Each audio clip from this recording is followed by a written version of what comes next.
بسم اللہ الرحمن الرحیم۔ السلام علیکم ناظرین۔ تو کیسے ہیں آپ لوگ؟ امید ہے آپ سب خیریت سے ہوں گے۔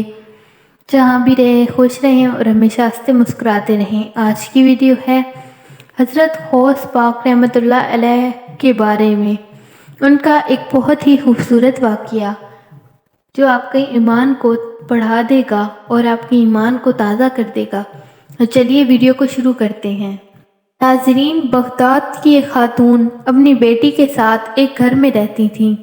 وہ بہت غریب تھیں لیکن ایک سچی عاشق رسول تھیں۔ ایک دن ایک صدا لگانے والے کی انہیں آواز آئی جو کہہ رہا تھا کہ آج خلیفہ بغداد کے ہاں محفل میلاد منعقد ہو رہی ہے۔ اس کے دل میں جذبہ پیدا ہوا کہ محفل میلاد میں آپ صلی اللہ علیہ وآلہ وسلم کی خوبصورت محفل میں حاضری دے کر مجھے بھی آپ کی محفل کی حاضری کا شرف حاصل کرنا چاہیے۔ اس نے اپنی بیٹی کو فوراً کہا کہ بیٹی تیار ہو جاؤ، وضو کرو اور نہا دھو کر نئے کپڑے پہنو، ہم آپ صلی اللہ علیہ وآلہ وسلم کی محفل میں شرکت کریں گے، تو تم جلدی سے نئے کپڑے پہن کر وضو کر لو، کیونکہ سنا ہے کہ علاقے کے بڑے بڑے علماء اور بڑے بڑے صوفیاء وہاں پر آئیں گے اور مدینے کے تاجدار آپ صلی اللہ علیہ وآلہ وسلم کی خدمت میں عقیدتوں کے پھول نچھاور کریں گے۔ او میری بیٹی تیار ہو جاتے ہیں، یہ موقع زندگی میں بار بار نہیں ملتے۔ ماں بیٹی دونوں آپ صلی اللہ علیہ وآلہ وسلم کی خدمت میں شرکت کے لیے تیار ہوتی ہیں اور خلیفہ بغداد کے محل میں جاتی ہیں۔ وہ دیکھتی ہیں کہ دروازے پر ایک دربان کھڑا ہے۔ وہ ان سے سوال کرتا ہے کہ کیا تمہارے پاس دعوت نامہ ہے؟ تو ان ماں بیٹی نے جواب دیا کہ ہمارے پاس تو دعوت نامہ نہیں ہے۔ تو دربان نے کہا تو پھر تم یہاں کیوں آئی ہو؟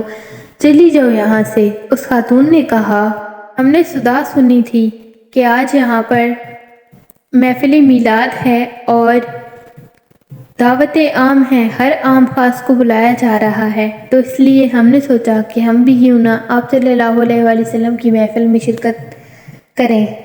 ہم بھی حضور صلی اللہ علیہ وآلہ وسلم سے بہت محبت کرتے ہیں، اس لیے ہم یہاں پر حاضری کے لیے آئے ہیں۔ دربان نے کہا ارے نہیں نہیں، عام لوگوں کی محفل نہیں ہے، یہ خاص لوگوں کی محفل ہے۔ خلیفہ بغداد کی دعوت پر بڑے بڑے لوگ آئے ہیں، یہاں پر تو بہت سارے حکمران، علماء، بادشاہ اور خلیفہ بغداد کے اپنے شریک ہوں گے۔ یہ دعوت نامہ ہر کسی کے لیے نہیں ہے، اگر تمہارے پاس دعوت نامہ ہے تو چلی جاؤ، ورنہ یہاں پہ مت آؤ اور واپس گھر چلی جاؤ۔ اس کی بیٹی نے اپنی ماں سے کہا کہ ماں دیکھو، ہم غریبوں کا کوئی پرسان حال نہیں ہے، ہم غریب ہیں لیکن ہم بھی تو آپ صلی اللہ علیہ وآلہ وسلم سے محبت کرتے ہیں، لیکن دیکھو ہمیں بھی حضور صلی اللہ علیہ وآلہ وسلم کی محفل میں جانے سے روکا جا رہا ہے۔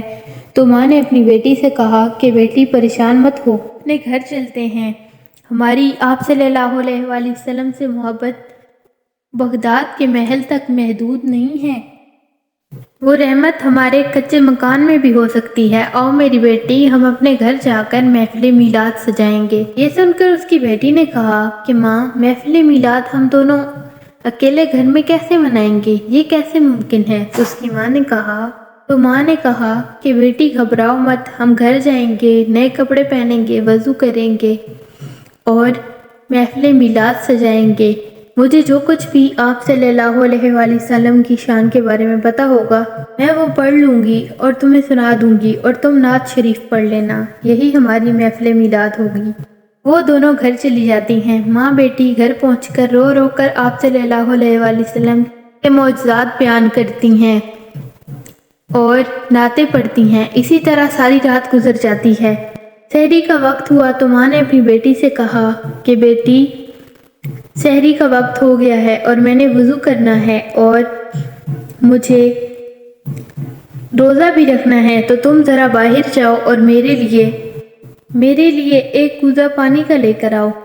بیٹی جیسے ہی اپنے گھر سے باہر نکلتی ہے تو اس کی چیخیں نکل جاتی ہیں اور وہ اونچی اونچی آواز میں اپنی ماں کو بلانے لگتی ہے۔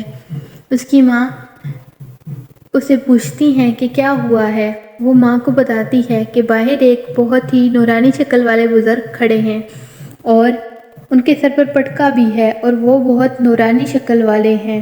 تو ماں جلدی سے باہر آ جاتی ہے اور وہ بھی حیران رہ جاتی ہے کیونکہ وہ حضرت غوث پاک تھے جو کہ ان کی گھر کی چوکھٹ کو بار بار چوم رہے تھے۔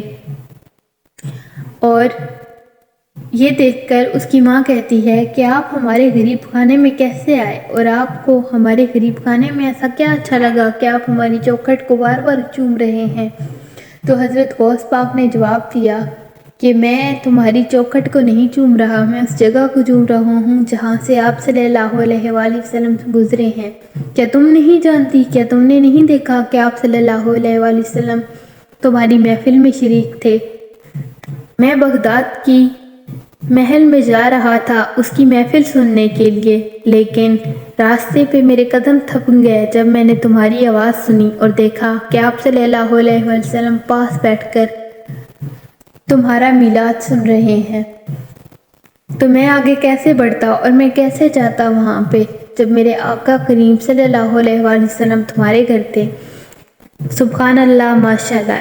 اس واقعے سے ہمیں یہ سبق ملتا ہے کہ ضروری نہیں کہ کسی بھی نیکی کے لیے، میلاد کے لیے ہمارے پاس بہت پیسے ہوں۔ آپ صلی اللہ علیہ وآلہ وسلم کی محبت اور عقیدت ہمارے لیے کافی ہوتی ہے۔ چاہے ہم اکیلے 2 لوگ ہی آپ صلی اللہ علیہ وآلہ وسلم کی تعریف بیان کی جائے تو آپ صلی اللہ علیہ وآلہ وسلم ہیں اور وہ اپنے کسی بھی امتی کو اکیلا نہیں چھوڑتے۔ امید ہے آپ کو آج کی ویڈیو پسند آئی ہوگی۔ ملتے ہیں ایک نئی ویڈیو میں، تب تک کے لیے اللہ حافظ، بائے بائے۔